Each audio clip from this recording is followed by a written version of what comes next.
Hey, what is up, everyone? Brian with you from TheGameCommon, and we are doing our AI-only championship series here in Civ 6. We are on to the reverse knockout round, and we are on, I guess, group stage 5, or if you're talking about since the merge, you know, group stage 2. I mean, either way, we're still doing the reverse knockout rounds. We're down to, what, 12 plus another 4? So we're at 16 civs. We're going to be at 12 here after the next couple days, but anyways, this group stage, we got Trajan, we got Vietnam, we got Eleanor of Aquitaine, England version, we got Wilhelmina, we got Gandhi, and we got Lautaro. So interesting. I was like, Trajan, that's a name I've not heard in a very long time, because he was like, what, maybe group 2 originally?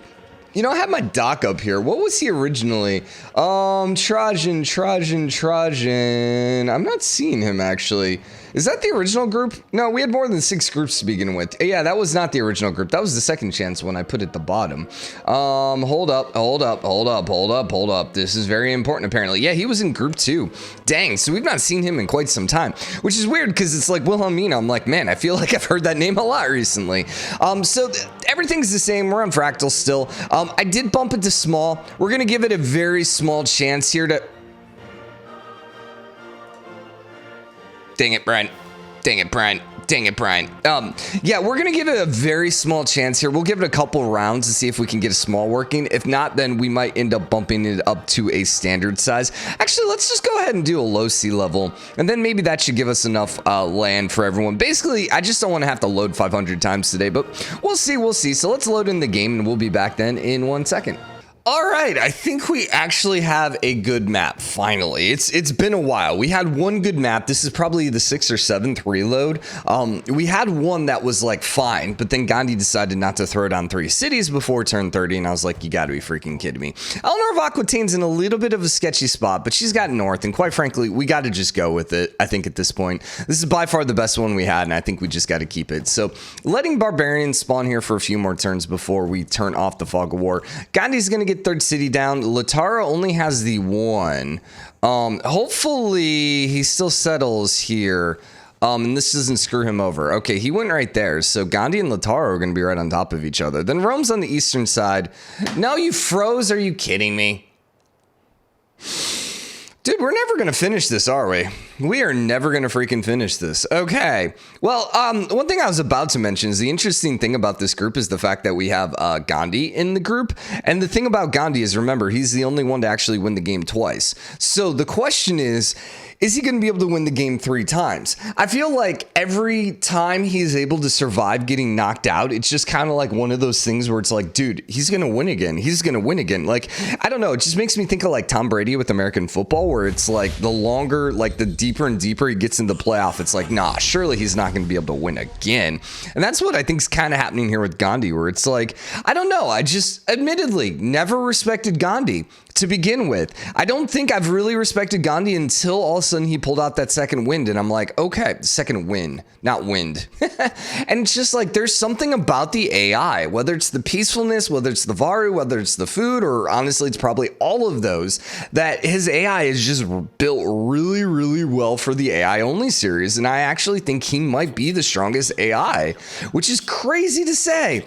Now, he doesn't have to deal with Babylon this time. He didn't have to deal with Babylon last time. Although he has dealt with Russia, but like, let's just be honest, Russia's been rather disappointing ever since the beginning. And Mongolia, you know, hasn't really kind of been as great as they were the first time they ended up winning. Who won? So, and then Brazil won the first time in Brazil. That was kind of a luck one. So I don't know we'll ever be able to see something like that from Brazil again. So all we've had then is Mongolia. And then did Teddy win one? No, I don't think Teddy won one. I think it was Gandhi twice. Have we only done 4? Mongolia and did Teddy win one in between? Okay, so I remember it was Brazil, Mongolia, then I'm pretty sure it was Gandhi. The question is, have we done 4 or 5 of these? If we've done 5, Teddy won in between. If we hadn't done 5, then Gandhi won twice in a row, which doesn't seem right. I'm pretty sure Teddy won one. I'm pretty sure. And that was before the Teddy split too, so... All right, now the downside about this, or maybe the good side, is Vietnam's got to hit Eleanor here sooner rather than later. Where's your third city? Okay, I got scared there for a second. I was like, no, we need to have 3 cities down for everyone. It's like, give me this map seed, please. Rome's got a lot of room over here. So Rome's looking like pretty strong right now. We'll see whether or not they can actually chain that. Now, we are on a small map. That means there's not going to be as many religions. There should only be, what, 3 religions or 4 religions? Either way, it's going to be more than 1 civ lacking a religion this time. So everyone has 3 cities, which is all that really matters right now. We have a bunch, well, I mean, we have 2 civs or 4 civs that are right on top of each other. So we have Gandhi and Lautaro right next to each other. We have Vietnam and we have Eleanor right next to each other. Then Wilhelmina and Rome have a little bit of space. So this is going to be I mean, we wanted a smaller map to get a little more aggression. So there you go. Now, unfortunately for Gandhi, he doesn't have vampires this time. In the past, I've seen him pop out vampires a few times, which would be really amazing when he popped out the Varu, but oh well. All right, so Lautaro and Gandhi are at war. If anyone's going to be able to put an end to the reign in this particular group, it would be Lautaro. Lautaro is one of the better AIs, just because he's one of the more aggressive AIs. And like I've mentioned before, aggressive AIs, they are very much like hit or miss, but Lautaro, Mapuche, they tend to be, you know, one of the ones that can make it pretty far and actually be pretty good and pretty strong on the aggression. So the downside, well, the good side is they have Oya. The downside is they have a barbarian encampment right there. So it looks like they're a little distracted. Gandhi's popping out the archers. Are you kidding me? You froze again? What the heck? Dude. Wow, this is actually pretty horrible right now. All right, well, give me a second. We'll be right back then. Okay, let's see if we can actually get through this episode without a third crash, but what were we talking about? Oh, we were talking about Lautaro here and Gandhi. I mean, Gandhi's got a couple archers, but is he garrisoning the city with archers? He is. The bright side is he actually has the warrior right now in defensive strength.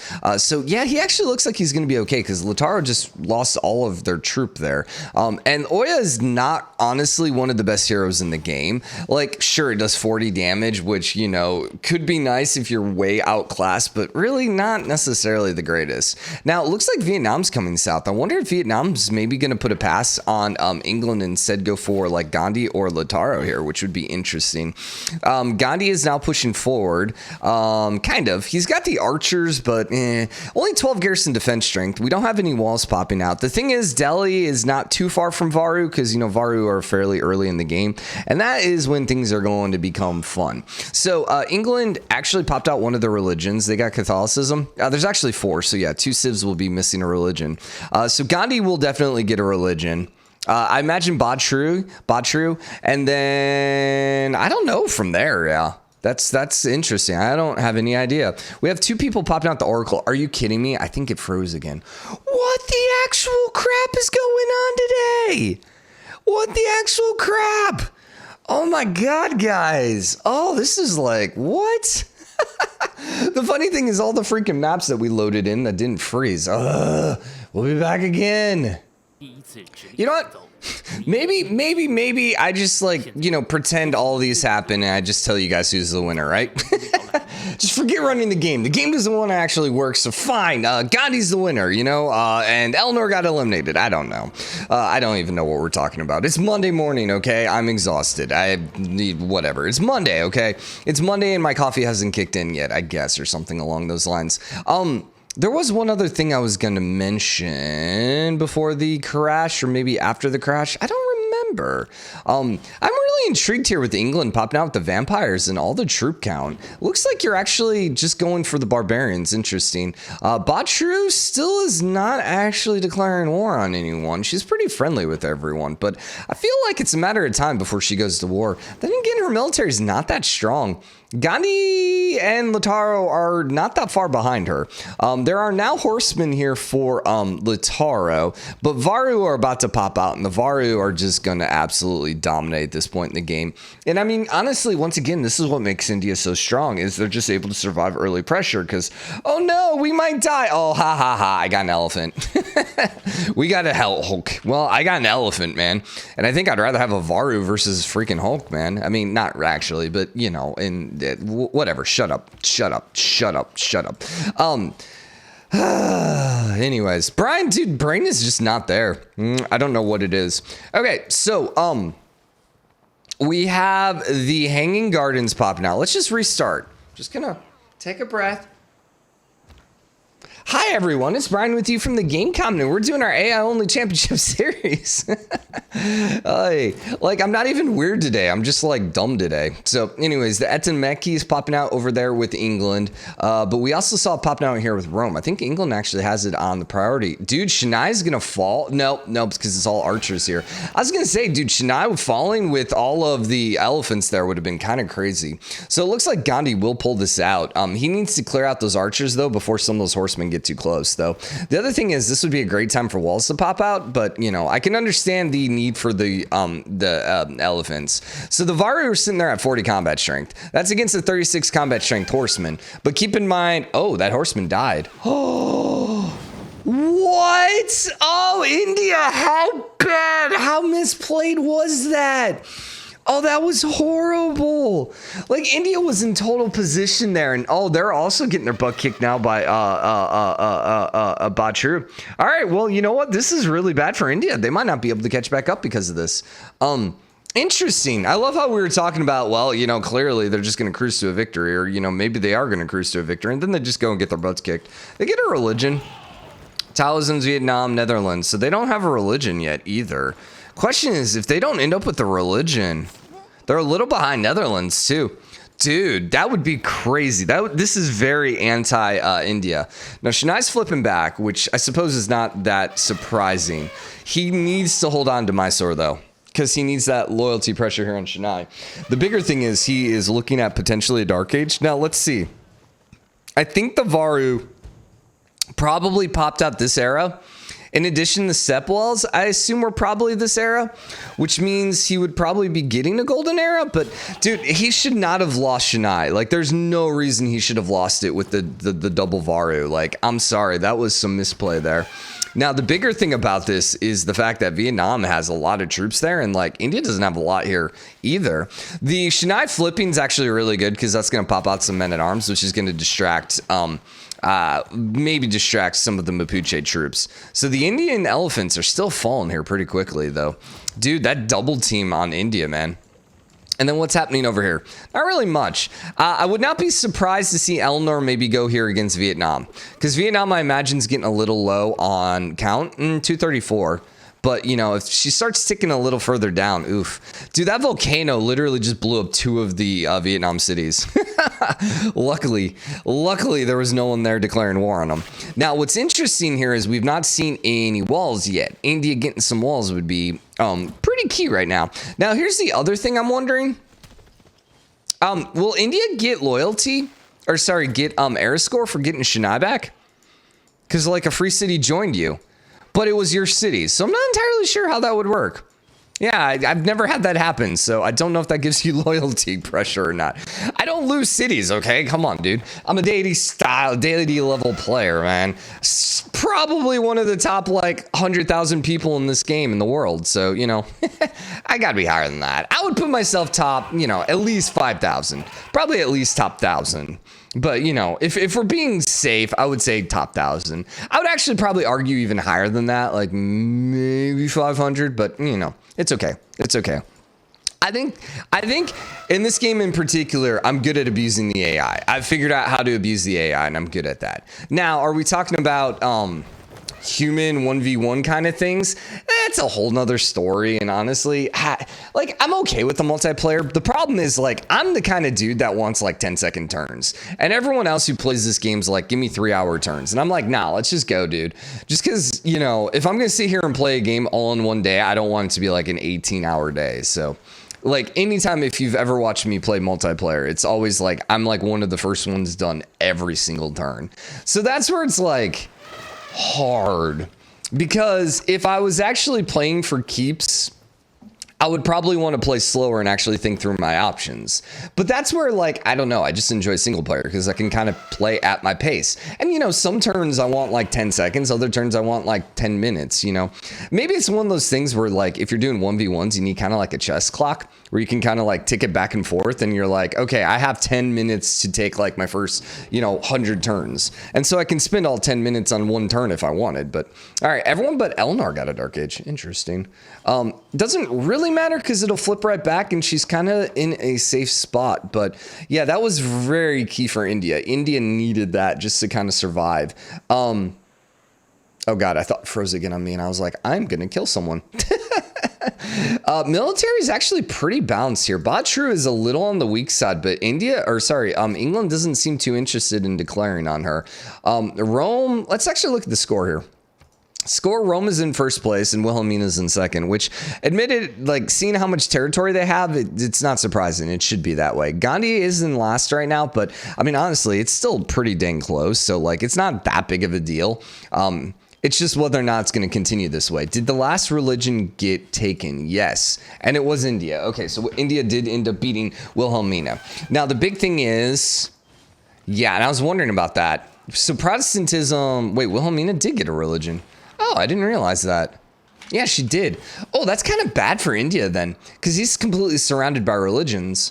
He's got potentially maybe the best shot at going and flipping Rome. Who else doesn't have a religion? Oh, Mapuche. Yeah, but look, see, the problem is he got his religion late, so everyone else has kind of already taken everything.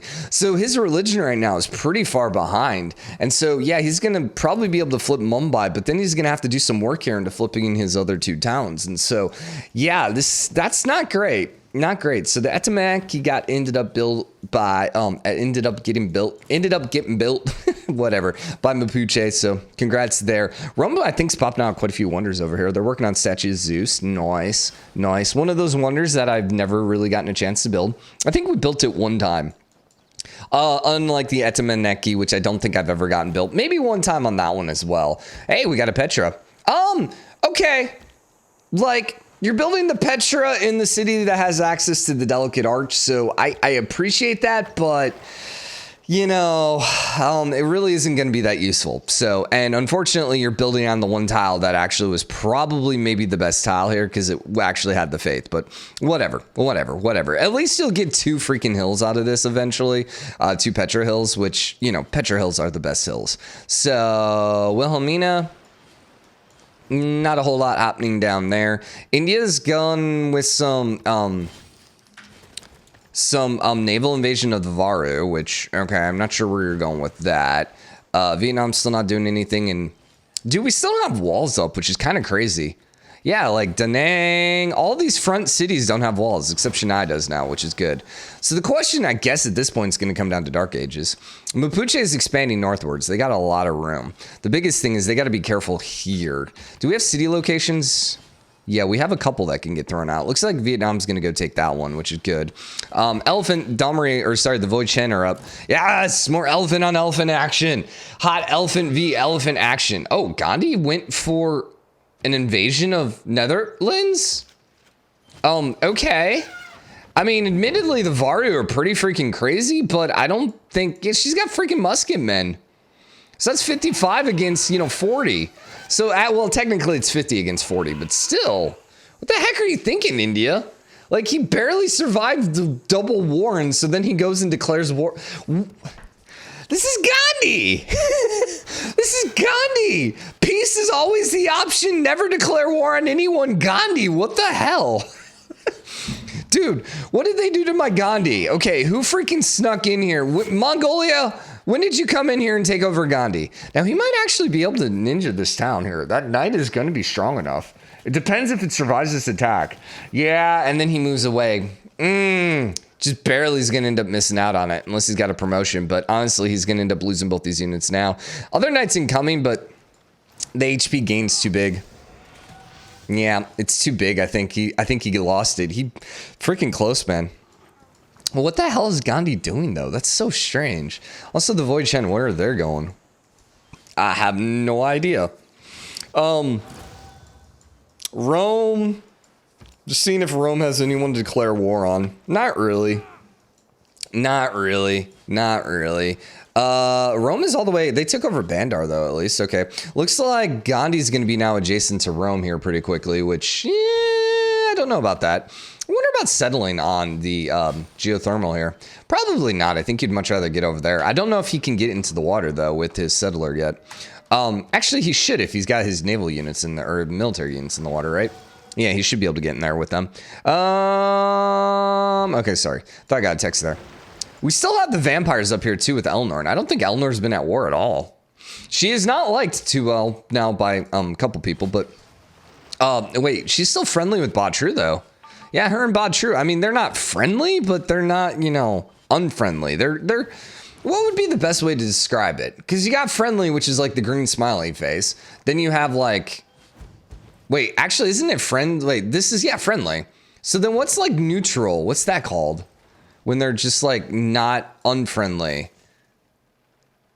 There's no there's no description of it. They're neutral, I guess, would be the best way. Freaking neutrals, you never know where they're at. They're so neutral. Oh, interesting. So Vietnam now is pushing Wilhelmina. It's a little opposite, like, because Wilhelmina in that last group knockout round kind of cruised through where she was just kind of by herself most of the time. So it's interesting that now she's fighting everyone. I don't think there was an emergency. That's what it kind of felt like, because everyone went and declared on her. We got some mail on raiders here, which is going to be fun. India and Vietnam both got a dark age. Oof. That's bad. England as well. Actually, everyone got a dark age. Okay, then. That's going to be fun. You ended up losing in Shende or whatever. Rome lost Bandar, and that sucks because they're not going to be able to get that one back. Lautaro is going to get his town back. England is going to get Leeds back, so no huge miss there. Saigon, who knows, but Mysore is going back to India, so at least India is getting their town back. So, dude, India's going to freaking survive here just because they're freaking pops, man. Dude, they might be able to get the other ones here as well. Dude, I'm telling you, India, like, what the hell? They like, so survivable. It's so psychotic, man. Every time you want to count them out, they're like, yeah, that's what you think. And now we're actually going to be completely fine. You're like, oh, all right. Zuderezi? What? What is that? I've never seen that one before. Zuiderezee. Body of water. I mean, obviously. Where is this? Netherlands. Oh, interesting. Play it. Zuiderezee? Zuiderezee? Something like that. Interesting. Kind of a cool little name. Yeah. I mean, anything that has Z's in it, or Z's, you know, I'm all for. So Petra did get into finish here. What's their score looking like, by the way? Gandhi's still in last place, but yeah, not that far. Really.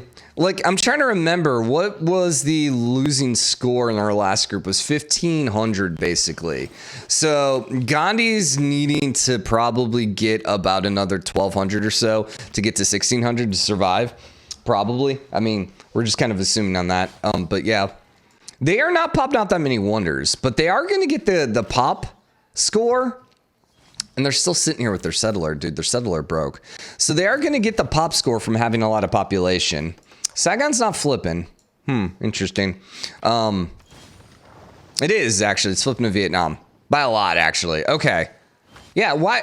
Oh, you know why? Because it doesn't have the little icon for the Vietnam. So basically, everyone's getting their towns back, except Netherlands and then also Rome, which, you know, they were in first and second place. So I suppose if anyone's not going to get their towns back, sure, that's probably best. That's probably for the best. England's going to be able to go settle west here. They're getting definitely trapped out on the East Coast, though. But, dude, I have to say, it's kind of cool seeing these three right next to each other. How tall is the Delicate Arch? Delicate Arch. It's in Utah. Okay, yeah, I actually knew that. 52 foot tall. It's actually not that tall. No. 52 feet's only 5 stories. I can't spell pyramid. Pyramids height. I can't spell. 454 feet tall. So this is actually like 400 feet taller than Delicate Arch. Yeah. What's the Petra height? I actually met someone recently who actually went and visited the Petra and had pictures of it. And I was like, oh my God. Elevation is 810 meters. I want to know how tall it is, though. When was Petra at its height? Oh, I mean, I guess because it's built in a mountain. Yeah, you can't really necessarily say that's what the height is. All right, we got to wrap this episode up here. So anyways, Trajan's in first place. Basil is in second. Interesting. Wilhelmina dropped all the way to fourth. Gandhi is in last with Eleanor, Aquitaine just above him. Now, they're not that far behind, only a couple hundred points. So we'll see how the rest of this group stage is going to shake out. But for now, hope you enjoyed it. If you did, drop a like, comment. Let me know what you think. As always, hit the subscribe button, join the game, comment, share your support. See you guys tomorrow. Bye, everyone.